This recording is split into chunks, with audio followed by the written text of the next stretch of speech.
ಹರಿ ಓಂ ದೇವಾನಾಂಚ ಋಷೀಣಾಂಚ ಗುರುಂ ಕಾಂಚನ ಸನ್ನಿಭಂ ಬುದ್ಧಿಭೂತಂ ಚ ಲೋಕೇಶಂ ತಂ ನಮಾಮಿ ಬೃಹಸ್ಪತಿಂ ಹಿಮಕುಂದಮೃಣಾಲಾಭಂ ದೈತ್ಯಾನಾಂ ಪರಮಂ ಗುರುಂ ಸರ್ವಶಾಸ್ತ್ರ ಪ್ರವಕ್ತಾರಂ ಭಾರ್ಗವಂ ಪ್ರಣಮಾಮ್ಯಹಂ.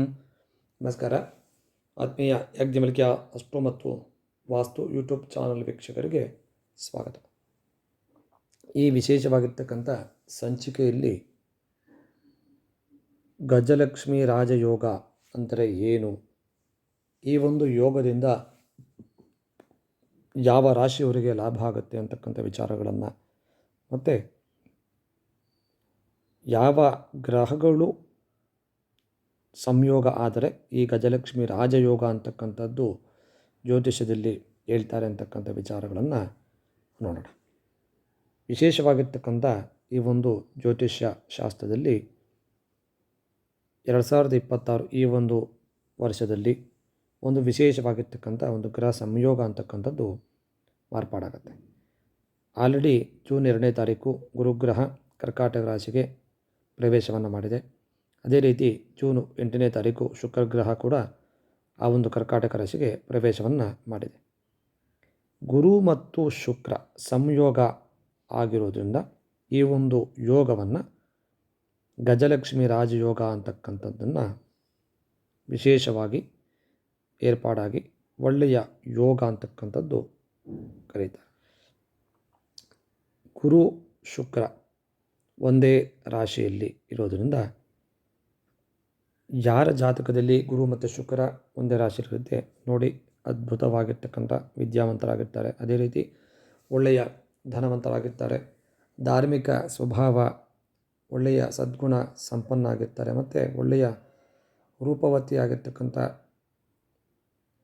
ಹೆಂಡತಿಯನ್ನು ಪಡೆದುಕೊಂಡಿರ್ತಾರೆ. ಯಾಕೆಂದರೆ ಗುರು ಶುಕ್ರಗಳ ಒಂದು ಸಂಯೋಗ ಅಂತಕ್ಕಂಥದ್ದು, ಗುರು ಅಂದರೆ ಕೀರ್ತಿ ಪ್ರತಿಷ್ಠೆಯನ್ನು ಕೊಡ್ತಕ್ಕಂಥ ಗ್ರಹ, ಶುಕ್ರ ಅಂದರೆ ಐಷಾರಾಮಿ ಭೋಗ್ಯ ಭಾಗ್ಯಗಳನ್ನು ಕೊಡ್ತಕ್ಕಂಥ ಒಂದು ಗ್ರಹ. ಇವೆರಡು ಗ್ರಹಗಳು ಸಂಯೋಗ ಆದಾಗ ವಿಶೇಷವಾಗಿರ್ತಕ್ಕಂಥ ಈ ಒಂದು ಯೋಗಗಳು ಸಿಗುತ್ತೆ ಅಂತೇಳಿ ಹೇಳ್ಬೋದು.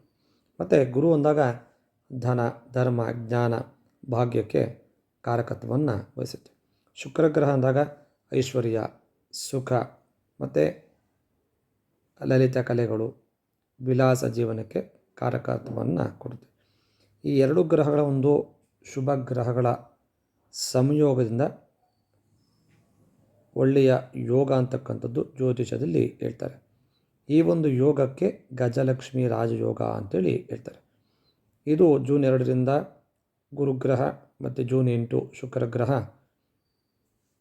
ಕಟಕ ರಾಶಿಯಲ್ಲಿ ಸಂಯೋಗ ಆಗಿರೋದ್ರಿಂದ ಈ ಒಂದು ಯೋಗ ಜುಲೈ 4ನೇ ತಾರೀಕುವರೆಗೂ ಇರುತ್ತೆ ಅಂತೇಳಿ ಇದರ ವಿಚಾರಗಳನ್ನು ಹೇಳ್ಬೋದು. ಈ ಒಂದು ಯೋಗದಿಂದ ಕೆಲವು ರಾಶಿಗಳವರಿಗೆ ಒಳ್ಳೆಯ ಅದ್ಭುತವಾಗಿರ್ತಕ್ಕಂಥ ಫಲಿತಾಂಶ ಬರುತ್ತೆ ಅಂತೇಳಿ ಹೇಳ್ಬೋದು. ಪ್ರಾರಂಭದಲ್ಲಿ ಮಿಥುನ ರಾಶಿ ಈ ಒಂದು ಯೋಗ ದ್ವಿತೀಯ ಸ್ಥಾನದಲ್ಲಿ ಆಗೋದ್ರಿಂದ ಈ ದ್ವಿತೀಯ ಸ್ಥಾನದಲ್ಲಿ ಗುರುಗ್ರಹ ಒಳ್ಳೆಯ ಸೌಖ್ಯವನ್ನು, ಧನಲಾಭವನ್ನು, ಕೀರ್ತಿ ಸೌಭಾಗ್ಯವನ್ನು ಕೊಡ್ತಾನೆ. ಶುಕ್ರಗ್ರಹ ಕುಟುಂಬ ಸೌಖ್ಯ, ಒಳ್ಳೆಯ ಆರೋಗ್ಯ, ಒಳ್ಳೆಯ ವಸ್ತ್ರ ಲಾಭವನ್ನು, ಮದುವೆ ಆಗಿಲ್ಲ ಅಂದ ಪಕ್ಷದಲ್ಲಿ ಮದುವೆ ಆಗ್ತಕ್ಕಂಥ ಒಂದು ಯೋಗವನ್ನು ಮಿಥುನ ರಾಶಿಯವರಿಗೆ ಕೊಡ್ತಾರೆ. ಅದೇ ರೀತಿ ಈ ಮಿಥುನ ರಾಶಿಯಲ್ಲಿ ಕುಟುಂಬದ ಸದಸ್ಯರಿಂದ ಒಳ್ಳೆಯ ಸಹಕಾರ, ಅನುಕೂಲ ಆಗ್ತಕ್ಕಂಥ ಪರಿಸ್ಥಿತಿ ಬರುತ್ತೆ. ಒಳ್ಳೆಯ ಯೋಗ, ಉದ್ಯೋಗದಲ್ಲಿ ಪ್ರಗತಿ, ಒಳ್ಳೆಯ ಲಾಭಗಳು ಆಗ್ತಕ್ಕಂಥ ಒಂದು ಯೋಗ, ಸಮಾಜದಲ್ಲಿ ಕೀರ್ತಿ ಪ್ರತಿಷ್ಠೆಗಳು ಆಗ್ತಕ್ಕಂಥ ಒಂದು ಒಳ್ಳೆಯ ಆದಾಯ ಮಾರ್ಗಗಳು ಹೆಚ್ಚಾಗೋದ್ರಿಂದ ಎಲ್ಲ ರೀತಿಯಲ್ಲಿ ಅವಕಾಶಗಳು ಇವರಿಗೆ ಒದಗಿ ಬರುತ್ತೆ ಅಂತಕ್ಕಂಥದ್ದು ಈ ಮಿಥುನ ರಾಶಿಯವರಿಗೆ ಈ ಒಂದು ಗಜಲಕ್ಷ್ಮಿ ರಾಜಯೋಗದಿಂದ ಸಿಗುತ್ತೆ ಅಂತೇಳಿ ಹೇಳ್ಬೋದು. ಮುಂದೆ ಕನ್ಯಾ ರಾಶಿ. ಈ ಕನ್ಯಾ ರಾಶಿಯವರಿಗೆ ಈ ಒಂದು ಯೋಗ ಲಾಭಸ್ಥಾನದಲ್ಲಿ ಅಂದರೆ ಏಕಾದಶ ಭಾವದಲ್ಲಿ ಸಂಯೋಗ ಆಗುವುದರಿಂದ ಏಕಾದಶ ಸ್ಥಾನದಲ್ಲಿ ಗುರುಗ್ರಹ ಒಳ್ಳೆಯ ಕೀರ್ತಿಯನ್ನು, ವಿಜಯ, ಶತ್ರುನಾಶ, ಸುಖವನ್ನು ಕೊಡ್ತಾನೆ ಅಂತೇಳಿ ಹೇಳ್ಬೋದು. ಶುಕ್ರಗ್ರಹ ಅದೇ ರೀತಿ ಧನಲಾಭವನ್ನು, ಯಾವುದೇ ಕಾರ್ಯವನ್ನು ಮಾಡಬೇಕಾದರೆ ಅಲ್ಲಿ ವಿಜಯವನ್ನು, ಒಳ್ಳೆಯ ಆರೋಗ್ಯವನ್ನು ಕೊಟ್ಟು ಗೌರವವನ್ನು ಈ ಒಂದು ಕನ್ಯಾ ರಾಶಿಯವರಿಗೆ ಕೊಡ್ತಾನೆ. ಆದಾಯ ಸಹ ಹೆಚ್ಚಿನ ರೀತಿಯಲ್ಲಿ ಒದಗಿ ಬರುತ್ತೆ. ತುಂಬ ದಿನಗಳಿಂದ ಯಾವುದೋ ಒಂದು ಕೆಲಸ ನಿಂತೋಗಿದ್ದಲ್ಲಿ ಆ ಒಂದು ಕೆಲಸ ಪ್ರಗತಿಯನ್ನಾಗತಕ್ಕಂಥ ಲಕ್ಷಣ ಈ ಒಂದು ಕನ್ಯಾ ರಾಶಿಯವರಿಗೆ ಸಿಗುತ್ತೆ. ಒಳ್ಳೆಯ ವ್ಯಾಪಾರದಲ್ಲಿ ಲಾಭಗಳನ್ನು ಮಾಡ್ತಕ್ಕಂಥ ಒಂದು ಅವಕಾಶಗಳು, ಹೆಚ್ಚಿನ ರೀತಿಯಲ್ಲಿ ಲಾಭವಾಗಿ ಮಾರ್ಪಾಡಾಗಿ ಈ ಒಂದು ಕನ್ಯಾ ರಾಶಿಯವರಿಗೆ ಗುರು ಮತ್ತು ಶುಕ್ರರ ಸಂಯೋಗದಿಂದ ಹೆಚ್ಚಿನ ರೀತಿಯಲ್ಲಿ ಲಾಭಗಳು ಸಹ ಒದಗಿ ಬರತಕ್ಕಂಥ ಅವಕಾಶಗಳು ಇದೆ ಅಂತೇಳಿ ಹೇಳ್ಬೋದು. ಮುಂದೆ ವೃಶ್ಚಿಕ ರಾಶಿ. ಈ ವೃಶ್ಚಿಕ ರಾಶಿಯವರಿಗೆ ಗುರು ಶುಕ್ರ ಸಂಯೋಗ ಭಾಗ್ಯಸ್ಥಾನ ಅಂದರೆ 9ನೇ ಮನೆಯಲ್ಲಿ ಸಂಯೋಗವಾಗಿದೆ. ಈ ಒಂದು 9ನೇ ಮನೆಯಲ್ಲಿ ಗುರುಗ್ರಹ ಧನಲಾಭವನ್ನು, ವಿಶೇಷವಾಗಿ ಗೃಹ ಅಂದರೆ ಮನೆಯನ್ನು ಕಟ್ಟಿರ್ತಕ್ಕಂಥ ಒಂದು ವಾತಾವರಣ ಅಥವಾ ಕಟ್ಟಿರ್ತಕ್ಕಂಥ ಮನೆಯನ್ನು ತೆಗೆದುಕೊಳ್ತಕ್ಕಂಥ ಒಂದು ವಾತಾವರಣವನ್ನು ಈ ಒಂದು ವೃಶ್ಚಿಕ ರಾಶಿಯವರಿಗೆ ಸಿಗುತ್ತೆ ಅಂತೇಳಿ ಹೇಳ್ಬೋದು. ಅದೇ ರೀತಿ ವಿವಾಹದ ಯೋಗವನ್ನು ಸಹ ಕೊಡ್ತಾನೆ. ಶುಕ್ರಗ್ರಹದ ಒಂದು ಪ್ರಭಾವ, ಗುರುಭಕ್ತಿ, ಧರ್ಮಾಚರಣೆ ಮಾಡ್ತಕ್ಕಂಥ ಒಂದು ಕೆಲಸವನ್ನು ವೃಶ್ಚಿಕ ರಾಶಿಯವರಿಗೆ ಶುಕ್ರಗ್ರಹ ಪ್ರಸಾದವನ್ನು ಕಾಣಿಸ್ತಾನೆ ಅಂತೇಳಿ ಹೇಳ್ಬೋದು. ವಿಶೇಷವಾಗಿ ಆತ್ಮವಿಶ್ವಾಸ ಹೆಚ್ಚಾಗ್ತಕ್ಕಂಥ ಒಂದು ಲಕ್ಷಣ ಈ ವೃಶ್ಚಿಕ ರಾಶಿಯವರಿಗೆ ಇರೋದ್ರಿಂದ ಮಾನಸಿಕವಾಗಿರ್ತಕ್ಕಂಥ ಒತ್ತಡಗಳೆಲ್ಲ ಕಮ್ಮಿಯಾಗಿ ಒಳ್ಳೆಯ ಪ್ರಶಾಂತತೆಯನ್ನು ಸಿಗ್ತಕ್ಕಂಥ ಒಂದು ಲಕ್ಷಣ ಈ ಒಂದು ವೃಶ್ಚಿಕ ರಾಶಿಯವರಿಗೆ ಆಗುತ್ತೆ. ಉದ್ಯೋಗದಲ್ಲಿ, ವ್ಯಾಪಾರದಲ್ಲಿ, ಎಲ್ಲ ರಂಗಗಳಲ್ಲಿ ಒಳ್ಳೆಯ ಅಭಿವೃದ್ಧಿ, ಶುಭ ಕಾರ್ಯಗಳು ಆಗ್ತಕ್ಕಂಥ ಒಂದು ಲಕ್ಷಣ ಇದರಿಂದ ಕಾಣಿಸೋದ್ರಿಂದ ವೃಶ್ಚಿಕ ರಾಶಿಯವರಿಗೆ ಗುರು ಮತ್ತು ಶುಕ್ರರ ಒಂದು ಸಂಯೋಗ ಒಳ್ಳೆಯ ಆರ್ಥಿಕ ಲಾಭಗಳನ್ನು ತಂದುಕೊಡುತ್ತೆ ಅಂತೇಳಿ ಹೇಳ್ಬೋದು. ಕೊನೆಯಲ್ಲಿ ಇರ್ತಕ್ಕಂಥದ್ದು ಮೀನರಾಶಿ. ಈ ಒಂದು ಮೀನರಾಶಿಯವರ ಜಾತಕದ ರೀತಿ, ಗೋಚಾರದ ರೀತಿ ನಾವು ನೋಡಿದಾಗ ಈ ಒಂದು ಸಂಯೋಗ, ಗುರು ಶುಕ್ರರ ಒಂದು ಸಂಯೋಗ ಪಂಚಮ ಅಂದರೆ 5ನೇ ಮನೆಯಲ್ಲಿ ಆಗೋದ್ರಿಂದ ಗುರುಗ್ರಹದಿಂದ ಧನಲಾಭ, ಐಶ್ವರ್ಯ ಸಿಗ್ತಕ್ಕಂಥ ಲಕ್ಷಣಗಳು, ಕುಟುಂಬದಲ್ಲಿ ಒಳ್ಳೆಯ ಶುಭ ಕಾರ್ಯಗಳು ಆಗೋದ್ರಿಂದ ಮದುವೆ ಆಗ್ಬೋದು ಅಥವಾ ಗೃಹ ಪ್ರವೇಶಗಳಾಗ್ಬೋದು, ಯಾವುದೇ ರೀತಿಯ ಒಂದು ಶುಭ ಕಾರ್ಯಗಳು ಈ ಒಂದು ಯೋಗದಿಂದ ಮೀನರಾಶಿಯವರಿಗೆ ಸಿಗುತ್ತೆ. ಅದೇ ರೀತಿ ಶುಕ್ರರಿಂದ ಲಾಭ, ಸುಖ, ಧನ, ಧಾನ್ಯ, ಸಮೃದ್ಧಿ ಅಂತಕ್ಕಂಥದ್ದು ಹೆಚ್ಚಿನ ರೀತಿಯಲ್ಲಿ ಒದಗಿ ಬರುತ್ತೆ ಅಂತೇಳಿ ಹೇಳ್ಬೋದು. ವಿದ್ಯಾರ್ಥಿಗಳಿಗೆ ಒಳ್ಳೆಯ ವಿದ್ಯೆಯ ಯೋಗ ಅಂತಕ್ಕಂಥದ್ದು ಈ ಒಂದು ಮೀನರಾಶಿಯವರಿಗೆ ಸಿಗುತ್ತೆ.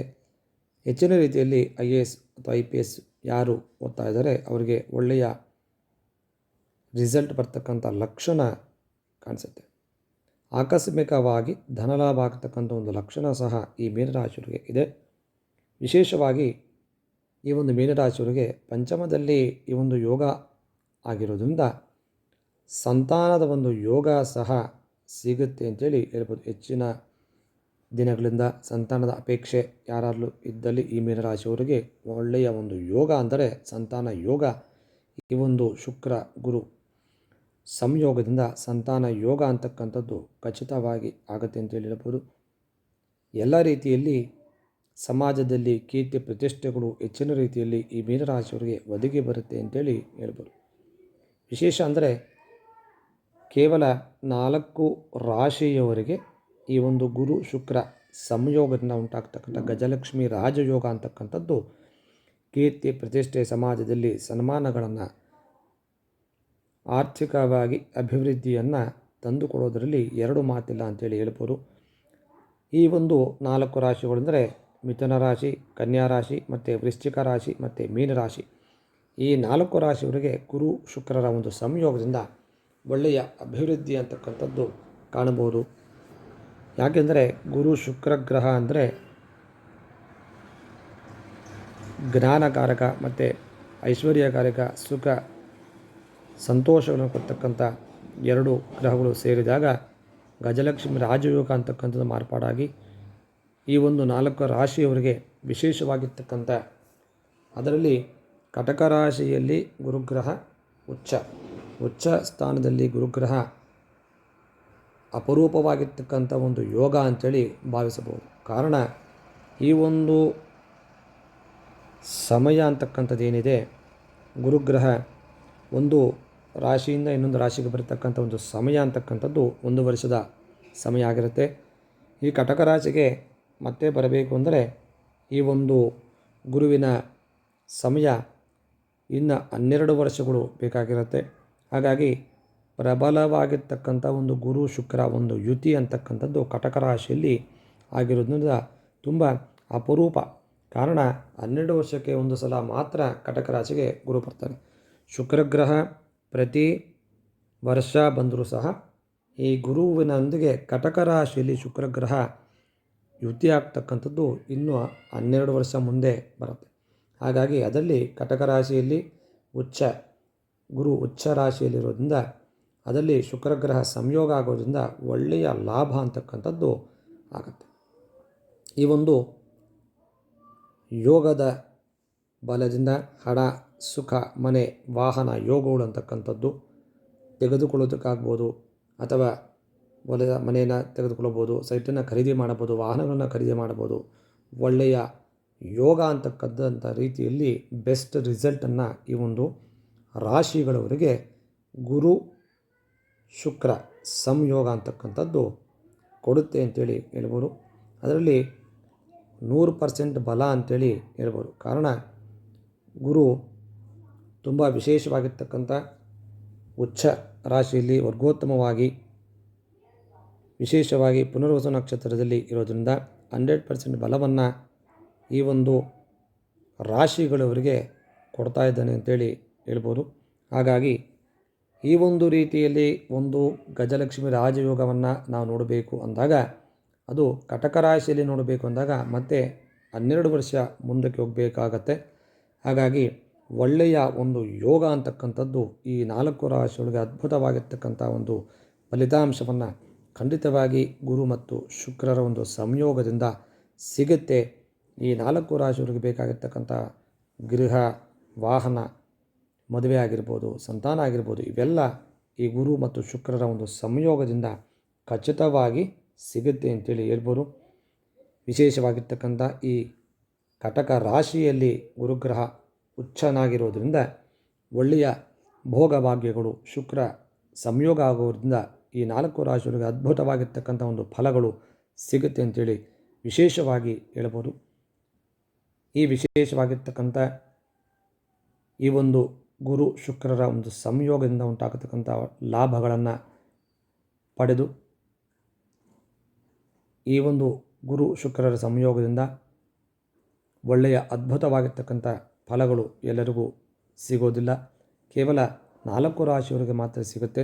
ಹಾಗಾಗಿ ಈ 4 ರಾಶಿಗಳು ಒಳ್ಳೆಯ ಅದೃಷ್ಟವನ್ನು ಮಾಡಿದ್ದಾರೆ ಅಂತೇಳಿ ಭಾವಿಸಬಹುದು. ಕಾರಣ ಗುರು ಶುಕ್ರರ ಒಂದು ಸಂಯೋಗ ಅದು ಕಟಕ ರಾಶಿಯಲ್ಲಿ ಉಚ್ಚನಾಗಿರ್ತಕ್ಕಂಥ ಒಂದು ಸ್ಥಿತಿಯಲ್ಲಿ ಬಂದಾಗ ಒಳ್ಳೆಯ ಅದ್ಭುತ ಲಾಭಗಳು ಸಿಗುತ್ತೆ ಅಂತೇಳಿ ಹೇಳೋದಲ್ಲಿ ಎರಡು ಮಾತಿಲ್ಲ. ಈ ವಿಶೇಷವಾಗಿರ್ತಕ್ಕಂಥ ಅಪರೂಪವಾಗಿರ್ತಕ್ಕಂಥ ಒಂದು ಗಜಲಕ್ಷ್ಮಿ ರಾಜಯೋಗ ಅಂತಕ್ಕಂಥದ್ದು ಇನ್ನು 12 ವರ್ಷಗಳ ಮುಂದೆ ಬರುತ್ತೆ. ಹಾಗಾಗಿ ಈ ಒಂದು ಯೋಗದಿಂದ ಎಲ್ಲರಿಗೂ ಒಳ್ಳೆಯದಾಗಲಿ. ನಮಸ್ಕಾರ.